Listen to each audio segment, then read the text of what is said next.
الحمد لله نحمده ونستعينه ونستغفره ونؤمن به ونتوكل عليه ونعوذ بالله من شرور أنفسنا ومن سيئات أعمالنا من يهده الله فلا مضل له ومن يضلله فلا هادي له ونشهد أن لا إله إلا الله وحده لا شريك له ونشهد أن سيدنا ونبينا وسندنا ومولانا محمدا عبده ورسوله أما بعد فأعوذ بالله من الشيطان الرجيم بسم الله الرحمن الرحيم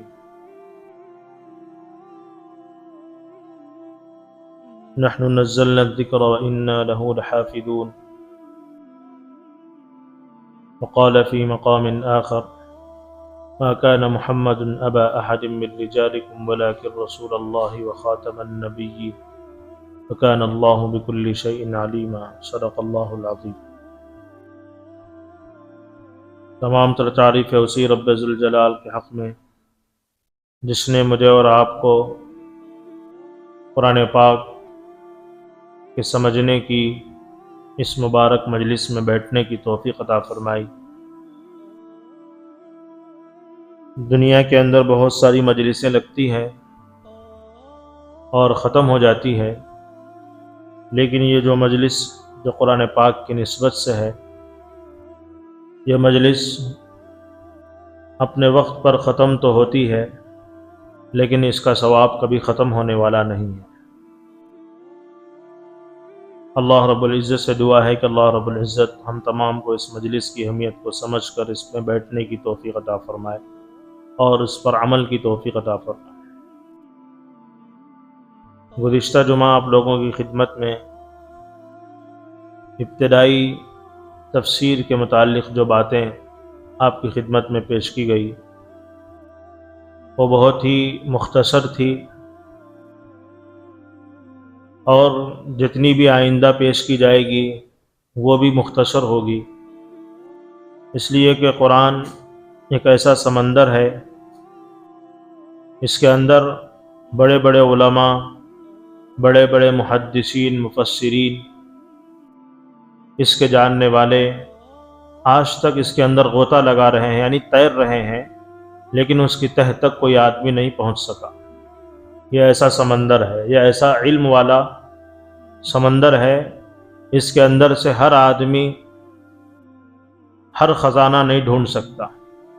اپنے علم کے مطابق اللہ رب العزت اس کو کچھ جو ہے خزانے دے دیتے ہیں، کچھ موتی وغیرہ دے دیتے ہیں۔ ایسا نہیں ہوتا کہ پورا کا پورا خزانہ جو سمندر ہے قرآن اس کو دے دیا جائے، ایسا نہیں ہو سکتا۔ اسی لیے اللہ نے بعض سورتوں کی ابتدا حروف مقطعات سے کی ہے، الف لام میم، نون قاف کاف ہا یا عین صاد، الف لام را، الف لام را، الف لام میم را۔ یہ بتاتے ہیں کہ کوئی بھی کتنا بھی بڑا عالم، کوئی بھی کتنا بھی بڑا مفسر دنیا کے اندر پیدا ہو جائے، پھر بھی وہ اس کے معنی بتا نہیں سکتا۔ مطلب یہ ہے کہ یہ جو قرآن ہے یہ بڑا سمندر ہے، ہر آدمی اس کو بیان نہیں کر سکتا۔ تو الغرض جتنی باتیں ہم نے سنی بہت مختصر، اور جتنی آئندہ سنیں گے وہ بھی بہت مختصر ہوں گی۔ تو گزشتہ جمعہ آپ لوگوں کی خدمت میں قرآن پاک کی تعلق سے، سورتوں کے تعلق سے، اور اسی طرح وحی کے تعلق سے بہت ساری باتیں بتائی گئی۔ تو آج الحمدللہ میں آپ کو اسی تفسیر کی ابتدائی باتوں کے متعلق ایک واقعہ بھی بتاؤں گا جو سب سے پہلے وحی کے نازل ہونے کا سبب بنا، اور وہ کہاں وحی نازل ہوئی، اور اسی طرح اور بھی اس کے ضمن میں بہت ساری باتیں آپ لوگوں کے سامنے رکھوں گا۔ سب سے پہلے بات یہ ہے کہ اللہ کے نبی صلی اللہ علیہ وسلم دنیا میں تشریف لائے، اس کے بعد اللہ کے نبی صلی اللہ علیہ وسلم کو فوراً نبی نہیں بنایا گیا۔ 40 سال کے بعد اللہ کے نبی صلی اللہ علیہ وسلم کو نبی بنایا گیا۔ اس کے بعد یہ قرآن پاک دی گئی، یعنی وحی اترنا شروع ہوئی۔ تو ہم نے صرف اتنا ہی سنا ہے، تو اس کے تھوڑا ڈیپ میں تھوڑا اندر جائیں گے کہ اس کا اصل واقعہ کیا ہے، اللہ کے نبی صلی اللہ علیہ وسلم کی عمر شریف اس وقت کیا تھی، اور کس مہینے میں سب سے پہلے وحی نازل ہوئی، اس میں تھوڑا اندر جائیں گے تاکہ ہمیں جو ہے ان جیسی مجلسوں میں بیٹھنے کا فائدہ محسوس ہو۔ اگر صرف اوپر کی اور سرسری باتیں بتائیں تو پھر دوسری مجلس اور یہ مجلس میں فرق کیا ہے، دوسرے بیان میں اور اس مجلس کے بیان میں فرق محسوس نہیں ہو۔ تو اس لیے اس مجلس کا سب سے امتیازی جو شان ہے اس مجلس کی وہ یہی ہے کہ ہر بات پر کچھ تحقیقی جملے بتائے جائیں گے، کچھ تحقیقی نکات بتائے جائیں گے، تب جا کر ہی اس مجلس کو تفسیر کی مجلس کہتے ہیں۔ تو الغرض بغیر کسی تمہید کے میں آپ کی خدمت میں حضور پاک صلی اللہ علیہ وسلم کے اوپر قرآن پاک نازل ہوتا تو وحی کی شکل میں قرآن پاک نازل ہوتا۔ اس سے پہلے شاید میں 4 یا 5 جمعہ پہلے وحی کی مفصل تعریفیں آپ لوگوں کی خدمت میں رکھا کہ وحی کی کتنی قسمیں ہیں، وحی ملکی، وحی قلبی، اور اس کی کتنی قسمیں ہیں اور اس کی کتنی قسمیں ہیں، اس طرح پوری ڈیٹیل کے ساتھ آپ کی خدمت میں رکھا۔ لیکن یہ بات اس وقت نہیں بتائی گئی تھی کہ وحی اترتے وقت اللہ کے نبی صلی اللہ علیہ وسلم کیسے محسوس کرتے تھے۔ تو انشاءاللہ آج کی مجلس میں وہی بتایا جا رہا ہے۔ اللہ کے نبی صلی اللہ علیہ وسلم پر جب وحی نازل ہوتی، یعنی حضرت جبرائیل علیہ السلام قرآن پاک کی آیتیں لے کر آتے، کچھ سورے یا کچھ آیتیں یا آدھا سورہ یا مکمل سورہ لے کر آتے، تو ہمیں حضرت زید بن ثابت رضی اللہ عنہ کی ایک روایت ملتی ہے۔ انہوں نے کہا کہ ایک مرتبہ میں اللہ کے نبی صلی اللہ علیہ وسلم کے پاس بیٹھا ہوا تھا، اور اللہ کے نبی صلی اللہ علیہ وسلم کا جو پیر تھا وہ اوپر تھا، اور میرا پیر اللہ کے نبی کے پیر کے نیچے تھا، یعنی ان کی جو ران تھی اللہ کے نبی صلی اللہ علیہ وسلم کے ران کے اوپر تھی۔ اس لیے کہ اللہ کے نبی صلی اللہ علیہ وسلم اپنے دوستوں سے بہت یاری کرتے تھے، وفائی نبھاتے تھے دوستوں سے، آج کل کی دوستی نہیں تھی۔ بعض کتابوں میں یہاں تک ملتا ہے، حدیث میں، اللہ کے نبی صلی اللہ علیہ وسلم جب مجلس میں حلقہ بنا کر بیٹھتے تو کوئی نیا آدمی آتا تو پہچان نہیں سکتا تھا کہ کون اس کے اندر سردار ہے، کون اس کے اندر نبی ہے، تو اتنا گھل مل جاتے تھے نبی پاک صلی اللہ علیہ وسلم۔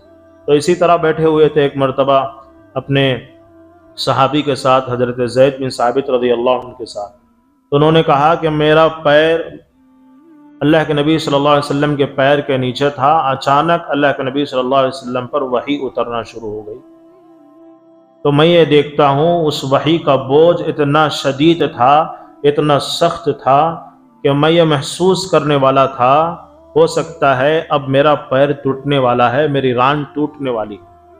تو اتنی تکلیف اللہ کے نبی صلی اللہ علیہ وسلم کو وحی کے اترنے پر ہوتی، حالانکہ حضرت زید پر وحی نہیں آ رہی ہے، اللہ کے نبی پر آ رہی ہے، تو سمجھئے، سوچنا چاہیے کہ اللہ کے نبی کو کتنی تکلیف ہوتی ہوگی وحی اترتے وقت۔ اس لیے میرے عزیز دوستو، وحی کا اترنا یہ بہت ہی سخت چیز تھی، لیکن اللہ کے نبی نے اس کو برداشت کیا، تب جا کر کے یہ قرآن ہمارے سامنے پیش کیا گیا۔ اور دوسری روایت ملتی ہے حضرت عائشہ صدیقہ رضی اللہ عنہا کی۔ حضرت عائشہ صدیقہ رضی اللہ عنہا کون ہے؟ اللہ کے نبی صلی اللہ علیہ وسلم کی زوجہ محترمہ، یعنی اللہ کے نبی کی بیوی ہے، اور حضرت ابو بکر صدیق رضی اللہ عنہ کی بیٹی ہے حضرت عائشہ رضی اللہ عنہا۔ اب یہاں پر میں ایک بات بتاؤں کہ بہت سارے مسلمانوں کو یہ بھی معلوم نہیں ہے کہ اللہ کے نبی صلی اللہ علیہ وسلم کی بیویوں کے نام کیا ہے، اللہ کے نبی صلی اللہ علیہ وسلم کس کے ساتھ زندگی گزارتے تھے، اللہ کے نبی صلی اللہ علیہ وسلم کی بیویاں جو تھی ان کے سسر کون ہیں، یعنی ان کے باپ کون ہیں، یہاں تک ہمارا علم نہیں ہے، تو اس کا بھی جاننا بہت زیادہ ضروری ہے۔ تو میرے عزیز دوستو، حضرت عائشہ صدیقہ رضی اللہ عنہا اللہ کے نبی صلی اللہ علیہ وسلم کی کیفیت بیان کرتی ہے، اس وقت کی کیفیت جب وحی اترتی تھی اللہ کے نبی صلی اللہ علیہ وسلم پر، سردی کا موسم ہوتا تھا، جیسا کہ آج سردی ہے، حدیث میں ہے سردی کا موسم ہوتا تھا، اور اسی طرح گرمی کا موسم ہوتا تھا، جس طرح ہم دھوپکالے میں محسوس کرتے ہیں گرمی، تو ایسے وقت میں بھی اللہ کے نبی صلی اللہ علیہ وسلم جب اللہ کے نبی کے اوپر جب وحی اترتی تھی تو اللہ کے نبی صلی اللہ علیہ وسلم کے بالوں سے اور اسی طرح داڑھی مبارک سے پسینے کے بوند بہتے تھے، پسینہ اتنا زیادہ اترتا تھا کہ گویا کہ موتی ٹپک رہے ہیں، گویا کہ موتی ٹپک رہے ہیں۔ وہ وحی کے اترنے کا ایک شدید سخت ترین ایک بوجھ تھا جو اللہ کے نبی صلی اللہ علیہ وسلم نے قرآن کے حصول کے لیے برداشت کیا، قرآن کو حاصل کرنے کے لیے برداشت کیا۔ اور اسی طرح ایک اور بات حدیث کی کتابوں میں ملتی ہے، اللہ کے نبی صلی اللہ علیہ وسلم نے خود فرمایا، بخاری شریف کی روایت ہے، مجھ پر جب وحی آتی تھی تو ایک آواز، گھنٹی کی سی آواز مجھے سنائی دیتی تھی۔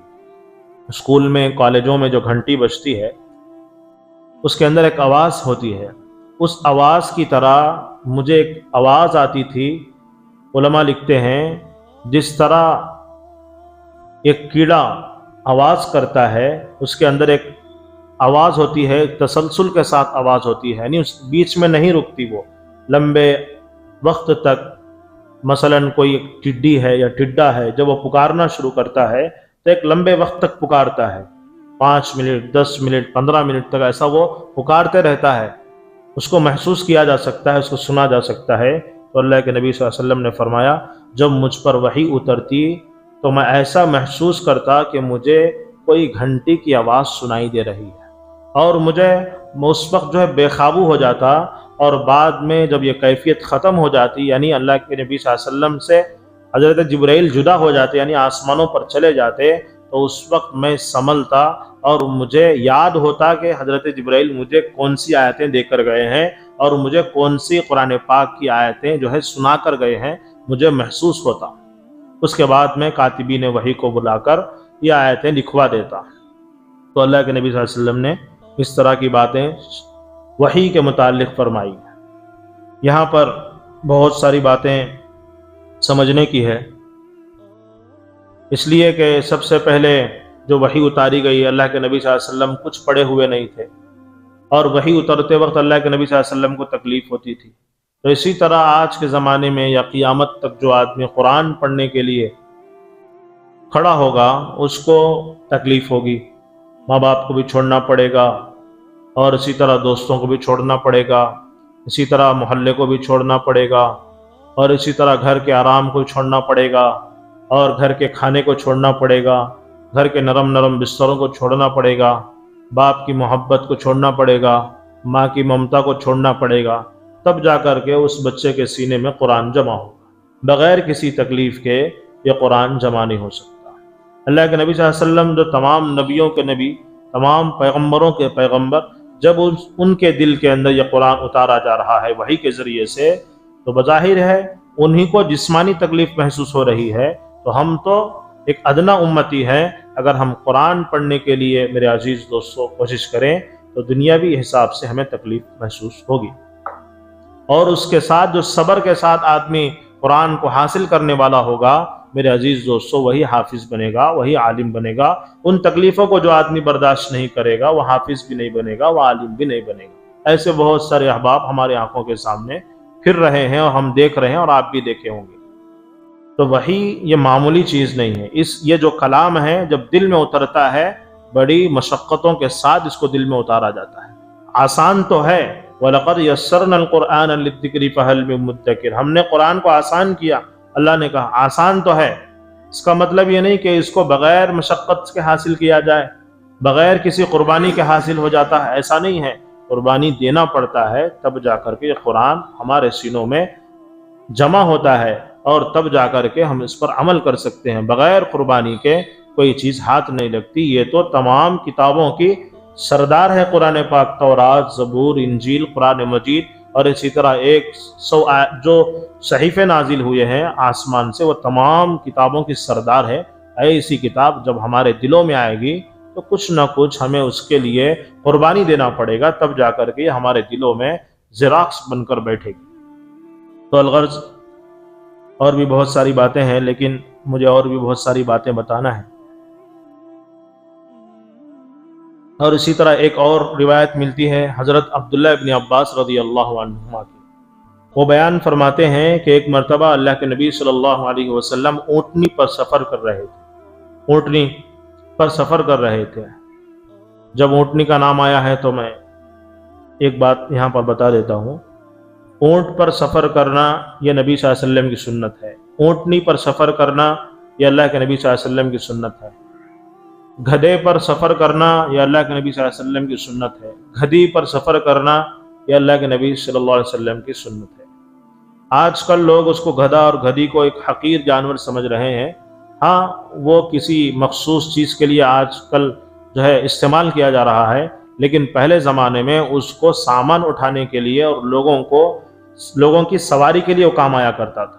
چنانچہ آپ تاریخ کا مطالعہ کریں تو ہمیں پتہ چلتا ہے کہ اللہ کے نبی صلی اللہ علیہ وسلم جب پیدا ہوئے، جیسا کہ حضرت مولانا طلحہ صاحب پرسوں جو کرنول تشریف لائے تھے شاشہ مسجد میں، اس کی تفسیر کرتے ہوئے فرمایا ما کان محمد ابا احد من رجالکم ولکن رسول اللہ وخاتم النبیین۔ جب اللہ کے نبی صلی اللہ علیہ وسلم کی پیدائش کا موقع آیا، اس سلسلے میں بات کرتے ہوئے کہا کہ اللہ کے نبی صلی اللہ علیہ وسلم کو جو حضرت دائی حلیمہ رضی اللہ عنہا اپنے گھر سے لے کر گئی تو کس جانور پر لے کر گئی؟ بہت سارے حضرات یہ کہتے ہیں اونٹنی پر بٹھا کر لے گئی، تو حضرت نے کہا اونٹنی پر نہیں بلکہ ایک خچریہ تھی جو گدھی تھی اس کے اوپر بٹھا کر لے کر گئے، تو وہ اتنی دبلی پتلی تھی کہ چل نہیں سکتی تھی، اس کے ساتھ ایک اونٹنی بھی تھی، اونٹنی بھی لے کر آئی تھی حضرت حلیمہ، لیکن اونٹنی پر سوار کر کے لے کر نہیں گئی بلکہ گدھیہ جو خچریہ ہے اس کے اوپر سوار کر کے لے کر گئی۔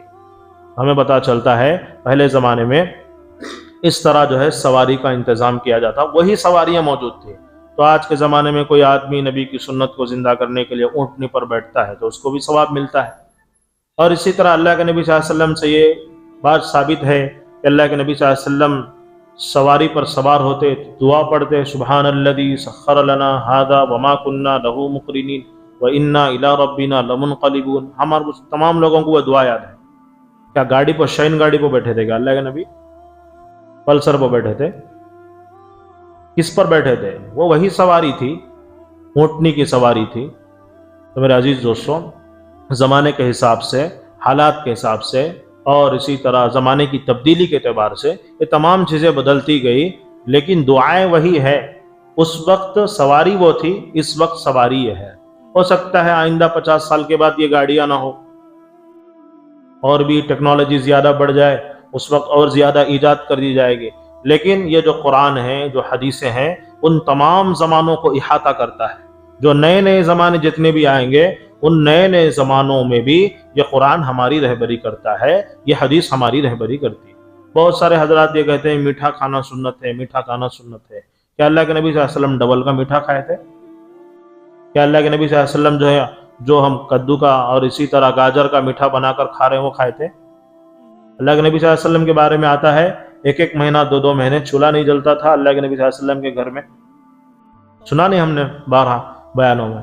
مطلب کیا ہے؟ اللہ کے نبی صلی اللہ علیہ وسلم کھجور کھاتے تھے، وہی وہ تو میٹھی چیز ہوتی تھی اللہ کے نبی صلی اللہ علیہ وسلم۔ تو آج کل نئے زمانے میں ہم لوگ جو ہے کھانے پینے کے اتنے شوقین ہو گئے کہ نبی کا نام لے کر جو ہے میٹھے کو ٹھوس رہے ہیں اپنے منہ کے اندر، اور دوسرے کو جو ہے ہٹا کر جو ہے میٹھے کا نام لے کر، سنت کا نام لے کر یہ تمام چیزیں چل رہی ہیں۔ تو میرے عزیز دوستوں، اور بھی بہت ساری باتیں ہیں۔ تو حضرت عبداللہ ابن عباس رضی اللہ عنہما فرماتے ہیں کہ اللہ کے نبی صلی اللہ علیہ وسلم ایک مرتبہ اونٹنی پر سوار ہو کر جا رہے تھے، جاتے جاتے وحی نازل ہو گئی، اللہ کے نبی صلی اللہ علیہ وسلم پر وحی نازل ہوئی، تو وحی کے بوجھ کی وجہ سے اونٹنی اتنا تھک گئی کہ چلتے چلتے اونٹنی دب کر بیٹھ گئی، زمین پر بیٹھ گئی، وحی کے بوجھ کو سنبھال نہیں سکی۔ لیکن اللہ کے نبی صلی اللہ علیہ وسلم ہر وقت ہر آن وحی کے انتظار میں ہوتے اور اس کے بوجھ کو سنبھالنے کی اور اس کے بوجھ کو جو ہے سہنے کی طاقت رکھتے تھے اللہ کے نبی صلی اللہ علیہ وسلم۔ وہ اللہ کے نبی صلی اللہ علیہ وسلم کا دل ایسا تھا، نور سے بھرا ہوا، تجلیات سے بھرا ہوا۔ تو اللہ کے نبی صلی اللہ علیہ وسلم کی ایک خاص معجزہ ہے کہ وحی کی کیفیت کو سنبھالنا، یہ عام آدمی کی بات نہیں ہے، وحی کی کیفیت کو سنبھالنا۔ چنانچہ یہاں پر بہت ساری باتیں اور بھی ملتی ہیں، بس اتنا کافی ہے۔ اس سے ہمیں یہ معلوم ہوتا ہے کہ وحی جو نازل ہوتی تھی اس کے اندر جو ہے اللہ کے نبی صلی اللہ علیہ وسلم کو بوجھ محسوس ہوتا تھا، تکلیف محسوس ہوتی تھی، لیکن پھر بھی اللہ کے نبی صلی اللہ علیہ وسلم جو ہے ان آیاتوں کو حاصل کرنے کے اعتبار سے آگے بڑھ کر جو ہے وحی کے انتظار میں بہت ساری چیزیں اللہ کے نبی صلی اللہ علیہ وسلم انتظار کیا کرتے۔ چنانچہ شان نزول اور شان ورود کس کے کہتے ہیں؟ قرآن کے اندر شان نزول ہے۔ شان نزول کا مطلب یہ ہے، گزشتہ میں آپ کی خدمت میں ایک اشارہ دیا تھا اس سلسلے میں، اب اس بات کو میں مکمل کر رہا ہوں۔ شان نزول کسے کہتے ہیں؟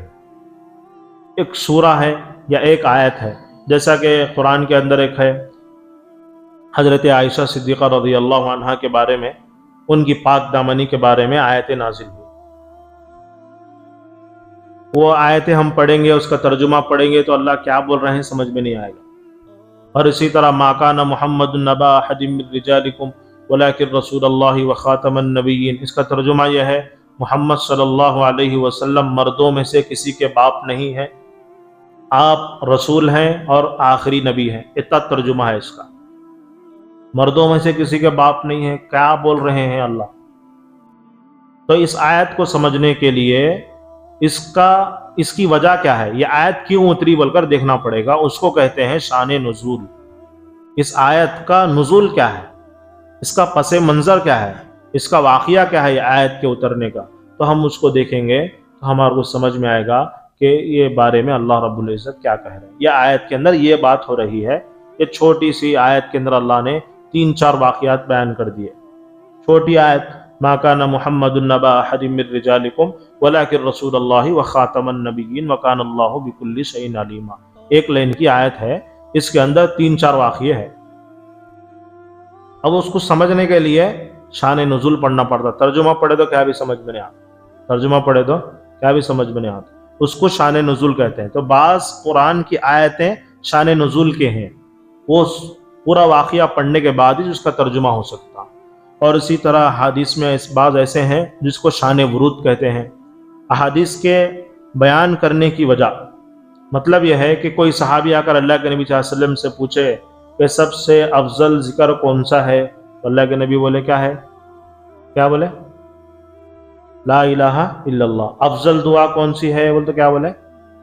الحمدللہ بولے، الحمدللہ بولے۔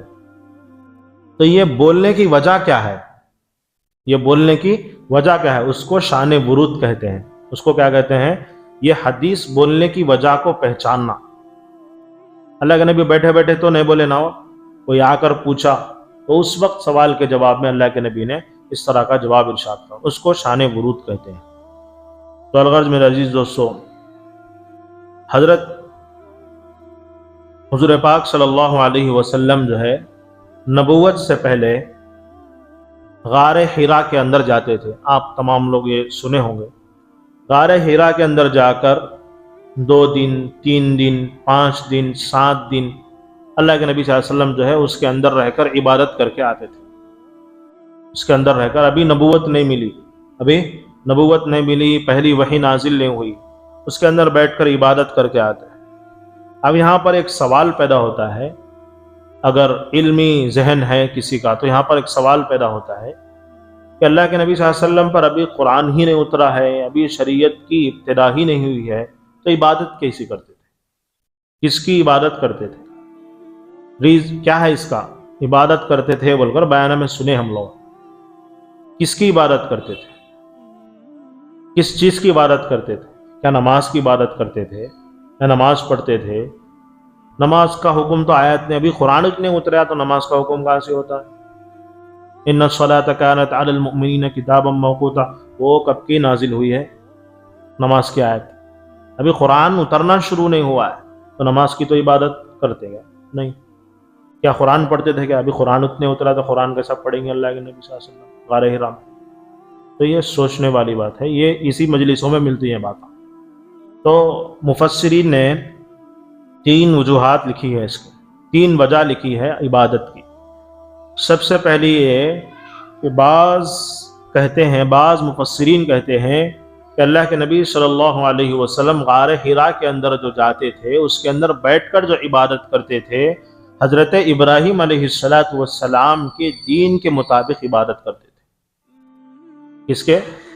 حضرت ابراہیم علیہ السلام، اس لیے کہ پارہ نمبر 17 کے اندر یہ بتایا گیا کہ یہ جو دین ہے ملت ابراہیمی پر ہے۔ کس کو ہے؟ ملت ابراہیمی۔ اور اسی طرح ہم بقرعید کے اندر جو جانور ذبح کرتے ہیں، یہ سنت کس کی ہے؟ حضرت ابراہیم علیہ السلام سنت رہی۔ تو یہ جو دین کا جو خلاصہ ہے وہ حضرت ابراہیم علیہ السلام سے ملتا اور جلتا ہے، اور انہی کے خاندان سے اللہ کے نبی صلی اللہ علیہ وسلم پیدا ہوئے ہیں، انہی کے خاندان سے، انہی کے سلسلے سے، انہی کے نسب سے، انہی کے رشتے سے اللہ کے نبی صلی اللہ علیہ وسلم پیدا ہوئے ہیں۔ تو بعض مفسرین کہتے ہیں کہ قرآن اترنے سے پہلے، وحی کے نازل ہونے سے پہلے جو غار حرا میں اللہ کے نبی صلی اللہ علیہ وسلم عبادت کرتے تھے، حضرت ابراہیم علیہ السلام کے دین کے مطابق عبادت کرتے تھے۔ بعض کہتے ہیں نہیں، دوسرے بعض مفسرین کہتے ہیں کہ اپنی اجتہاد سے اور اپنی رائے سے اللہ کے نبی صلی اللہ علیہ وسلم عبادت کرتے تھے، یعنی اپنی سوچ و فکر سے اللہ کی عبادت کرتے تھے، اپنی سوچ و فکر سے۔ اب ہو سکتا ہے اللہ کے نبی صلی اللہ علیہ وسلم کی سوچ کیسی ہو، ہم تو محسوس نہیں کر سکتے، ہم محسوس نہیں کر سکتے، سامنے والا کیا سوچ رہا ہے ہم محسوس نہیں کر سکتے۔ تو اللہ کے نبی صلی اللہ علیہ وسلم آج سے 1400 سال پہلے دنیا سے پردہ فرما گئے، تو اللہ کے نبی صلی اللہ علیہ وسلم اپنی اجتہاد سے، اپنے عمل سے کس طرح عمل کرتے تھے ہم اس کا اندازہ نہیں لگا سکتے، تو ہم اس کے اندر اب ڈیپ میں نہیں جائیں گے۔ نمبر 3، بعض مفسرین یعنی بعض شارحین کہتے ہیں کہ غار حرا میں غور و فکر کی عبادت کرتے تھے۔ کس کی عبادت کرتے تھے؟ اللہ نے آسمان بنایا ہے، کیسے بنایا ہے؟ اللہ نے زمین بنائی ہے، کیسے بنائی ہے؟ اللہ نے پہاڑ بنایا ہے، اور یہ پہاڑ کے اندر ایک چھوٹا غار ہے جس کو غار حرا کہتے ہیں، اور میں یہاں بیٹھ کر سوچ رہا ہوں اللہ نے اس کو کیسے بنایا ہے۔ اور اسی طرح چاند بنایا ہے، اس کو کیسے بنایا ہے؟ سورج بنایا ہے، اس کو کیسے بنایا ہے؟ نہیں، غور و فکر کی عبادت کرتے تھے۔ کیا کرتے تھے؟ کس کی عبادت؟ غور و فکر کرنا بھی عبادت ہے۔ کیا ہے؟ اللہ کے ذات میں غور نہیں کرنا کبھی بھی، اللہ کی مخلوق میں غور کرنا۔ اللہ کی ذات میں غور مطلب کیا ہے؟ اللہ کتنے بڑے ہے کہ اللہ کا ہاتھ کتنا بڑا ہے کہ اللہ کا پاؤں کتنا بڑا ہے کہ یہ اللہ کی ذات ہے، اس کے اندر غور و فکر کرنے کی اجازت نہیں، وہیں بریک لگانا اپنے عقل کے گھوڑوں کو۔ اللہ کی ذات میں غور و فکر نہیں ہے، لیکن اللہ کی مخلوق میں غور و فکر ہے۔ آسمان ہے، چاند ہے، سورج ہے، ستارے ہے، سیارے ہے، درخت ہے، پرندے ہے، چرندے، جتنے بھی اڑنے والے، دوڑنے والے، جھپٹنے والے، چیرنے والے، بولنے والے، سننے والے، جتنے بھی ہیں، ان چیزوں میں غور و فکر کریں گے تو ایمان میں اضافہ ہوگا۔ تو اللہ کے نبی صلی اللہ علیہ وسلم جو ہے، بعض کہتے ہیں، شارحین کہتے ہیں، غار حرا میں اللہ کے نبی صلی اللہ علیہ وسلم غور و فکر کی عبادت کرتے تھے۔ کیا کرتے تھے؟ غور و فکر کرتے تھے۔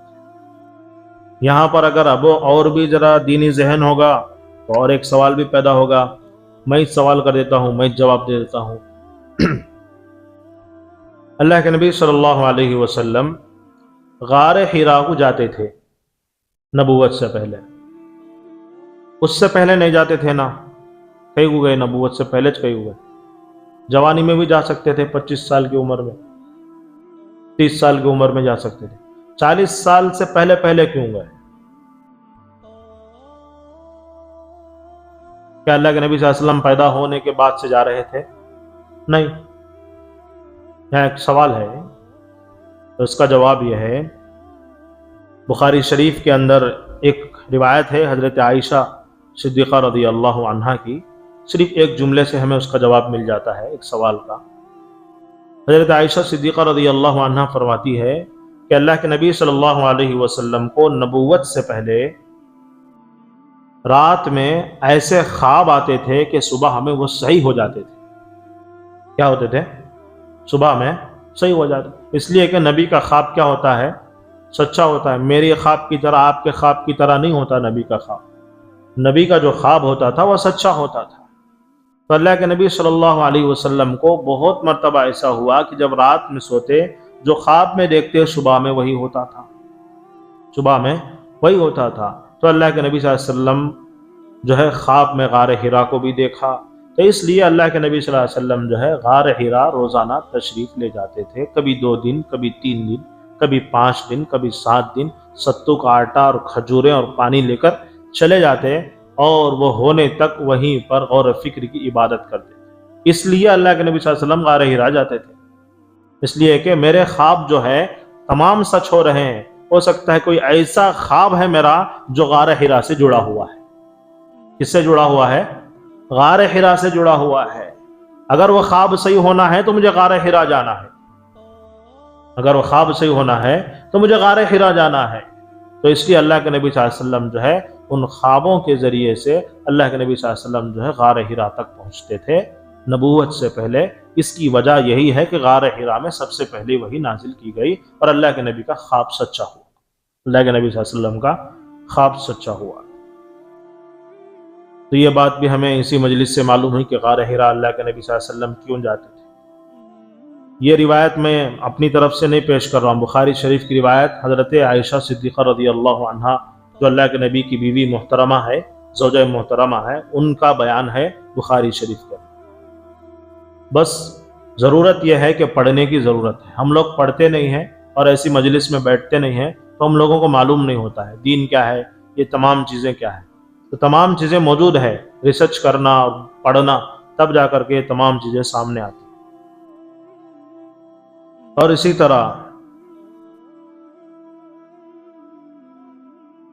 اور ایک بات یہ ہے، بعض مفسرین لکھتے ہیں، بعض شارحین لکھتے ہیں، نبوت سے پہلے عبادت اللہ کے نبی صلی اللہ علیہ وسلم جو غار حرا میں کرتے تھے، صرف ہمیں یہ بتایا گیا ہے، حدیث کے اندر اتنا لفظ آیا ہے کہ اللہ کے نبی صلی اللہ علیہ وسلم عبادت تو کرتے تھے غار حرا میں نبوت سے پہلے، لیکن کس چیز کی عبادت کرتے تھے اس کا ثبوت حدیث میں موجود نہیں ہے، اس کا ثبوت حدیث میں موجود نہیں۔ جو میں پہلے پیش کیا، 3 قول جو پہلے میں پیش کیا، یہ صرف محدثین کے اقوال ہیں، صرف مفسرین کے اقوال ہیں، شارحین کے اقوال ہیں۔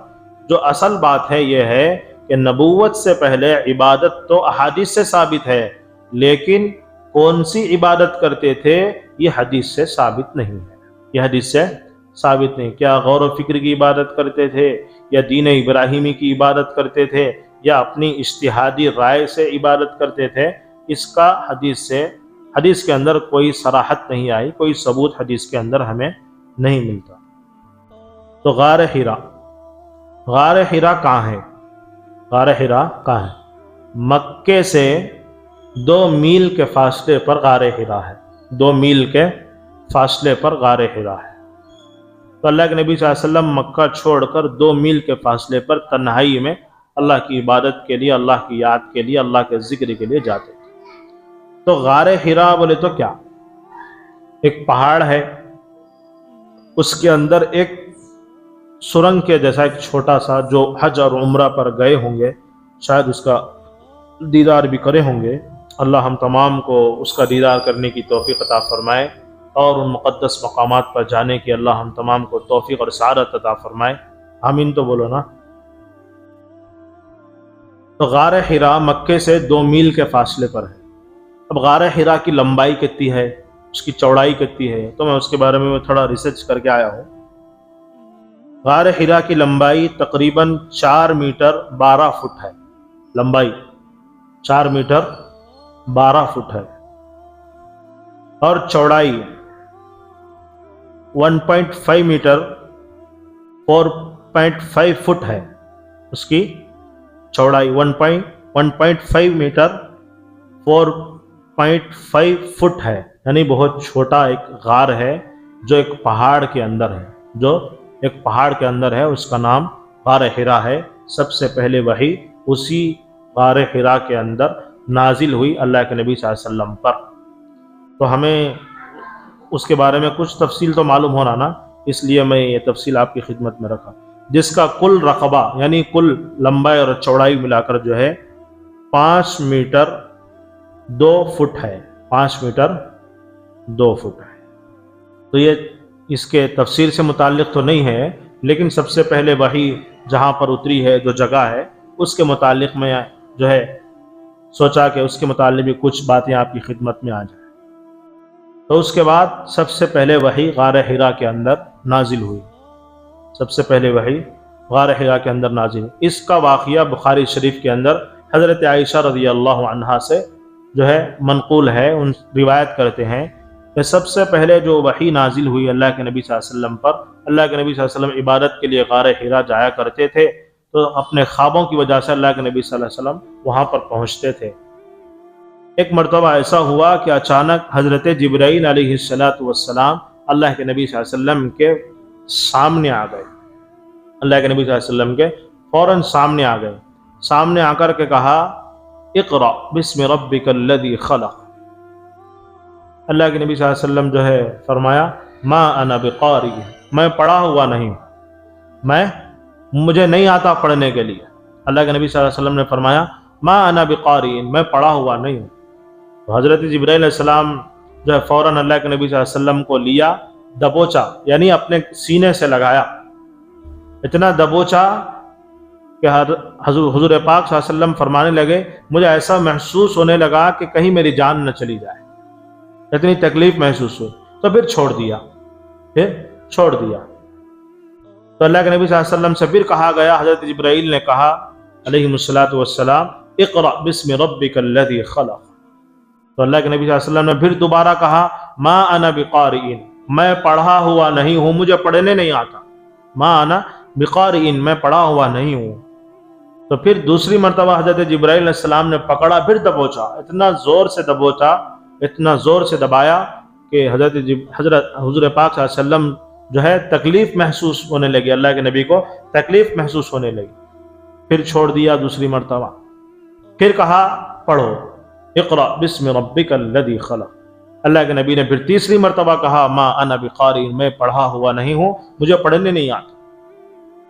تیسری مرتبہ اللہ کے نبی صلی اللہ علیہ وسلم کو پھر لیا حضرت جبرائیل علیہ السلام نے، پھر اتنا زور سے دبوچا کہ اللہ کے نبی صلی اللہ علیہ وسلم کو جان نکلنے کا خطرہ محسوس ہوا، تو حضرت جبرائیل علیہ السلام نے پھر چھوڑ دیا، کہا اقرأ بسم ربک الذی خلق، خلق الانسان من علق، اقرأ وربک الاکرم الذی علم بالقلم، علم الانسان ما لم يعلم۔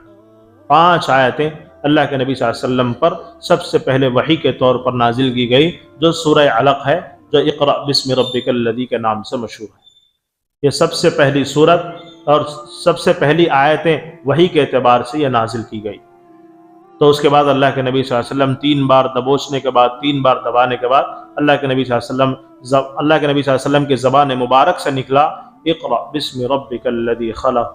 حالانکہ اللہ کے نبی صلی اللہ علیہ وسلم اس سے پہلے کسی کے پاس بیٹھ کر پڑھے نہیں، اللہ کے نبی صلی اللہ علیہ وسلم اس طرح کے الفاظ پڑھے نہیں، لیکن اللہ کا کرنا ایسا ہوا کہ اللہ کے نبی کے زبان سے یہ کلام نکلنا شروع ہو گیا، یہ الفاظ نکلنا شروع ہو گئے، یہ جملے نکلنا شروع ہو گئے۔ کہا اقرأ بسم ربک الذی خلق، پڑھیے اس پاک ذات کے نام کے ذریعے سے جس نے آپ کو پیدا فرمایا۔ سب سے پہلا لفظ اقرأ، پڑھو، کیا ہے؟ قرآن کا سب سے پہلا لفظ اترا کیا ہے؟ وہ پڑھو، لیکن آج ہم پڑھ رہے ہیں؟ نہیں پڑھتے۔ پہلا کام ہمیں جو دیا گیا ہے وہ پڑھنے کا دیا گیا ہے، پہلا جو میسج دیا گیا ہے وہ پڑھنے کا دیا گیا ہے، پہلا جو پیغام دیا گیا ہے وہ پڑھنے کا دیا گیا ہے، پہلا جو خط اللہ کی طرف سے نبی پاک صلی اللہ علیہ وسلم کو امت کے ساتھ دیا گیا ہے، امت کو دیا گیا ہے نبی کے ذریعے سے، وہ پڑھنے کا خط ہے، لیکن ہم نے پڑھا نہیں، قرآن کو پڑھا نہیں۔ اسی طرح دنیاوی تعلیم کو حاصل نہیں کیا، دینی تعلیم کو حاصل نہیں کیا، جس کی وجہ سے آج ہم ہر شعبے کے اندر پیچھے ہیں، تجارت کے اندر پیچھے، لین دین کے اندر پیچھے، اور اسی طرح عمارت کے بنانے میں پیچھے، اور اسی طرح سائنس کے اندر پیچھے، ٹیکنالوجی کے اندر پیچھے، قرآن کے پڑھنے اور پڑھانے اور سمجھنے اور سمجھانے کے اندر پیچھے۔ واحد وجہ یہ ہے کہ ہم نے پڑھنا چھوڑ دیا، سب سے پہلے پیغام کو ہم نے بھلا دیا۔ یہ ہمارا جو دین کا سب سے پہلا جو میسج ہے، اقرأ، پڑھو۔ پڑھنا سب سے زیادہ ضروری ہے۔ آج ہمارے قوم کے لیے یہ پڑھنے کا لفظ استعمال کیا گیا، یہ اتارا گیا، لیکن یہی قوم پڑھنے کو بھول گئی، جس کی وجہ سے دلدل کی ٹھوکریں کھا رہی ہے۔ صحابہ نے پڑھ لیا، حکومتیں کر کے دکھا دی۔ حضرت عمر نے پڑھ لیا، حضرت عمر نے پوری دنیا پر حکومت کر کے دکھا دی۔ حضرت عثمان غنی نے پڑھ لیا، اور اسی طرح حضرت عمر کے بعد پوری دنیا پر، بلکہ اس سے آگے کی دنیا پر حکومت کر کے حضرت عثمان غنی نے دکھا دیا۔ اس کے بعد حضرت علی نے پڑھ لیا، پھر خلافت سنبھالا اور پوری دنیا کو سنبھالا۔ اس کے بعد حضرت عمر بن عبد العزیز خلیفہ بنائے گئے، انہوں نے بھی پڑھ لیا، انہوں نے بھی پوری دنیا کو سنبھالا۔ لیکن ہم نے اس سنت کو، اس پیغام کو، اس میسج کو، اس خط کو بھول لیا۔ اس کی وجہ سے آج ہم دنیا کے ہر شعبے میں نیچی نگاہ سے دیکھے جائے گا۔ اس کی واحد وجہ پڑھنا۔ اس کی واحد وجہ، ہم اگر کامیابی چاہتے ہیں میرے عزیز دوستو پڑھنا پڑے گا، اگر ناکامی چاہتے ہیں تو اس کو چھوڑنا پڑے گا، چھوڑیں گے تو آٹومیٹک نیچے آ جائیں گے، جیسا اب اس زمانے میں ہم نیچے ہیں۔ کیوں؟ یہ جو قرآن کا پیغام ہے پڑھنے کا، ہم نے اس کو بھلا دیا۔ اور بھی باقیہ ہے، انشاءاللہ آئندہ جمعہ آپ لوگوں کی خدمت میں اس کو جو ہے جاری رکھا جائے گا۔ اللہ رب العزت سے دعا ہے کہ اللہ رب العزت ہم تمام کو جو تفسیر کی ابتدائی باتوں کے متعلق جو باتیں بتائی گئی ہے، اللہ مجھے، آپ کو، پوری امت مسلمہ کو عمل کرنے کی توفیق عطا فرمائے، قرآن پاک کا علم حاصل کرنے کی توفیق عطا فرمائے، اور قرآن پاک کی صحیح سمجھ عطا فرمائے۔ آمین وآخر دعوانا الحمدللہ رب العالمین۔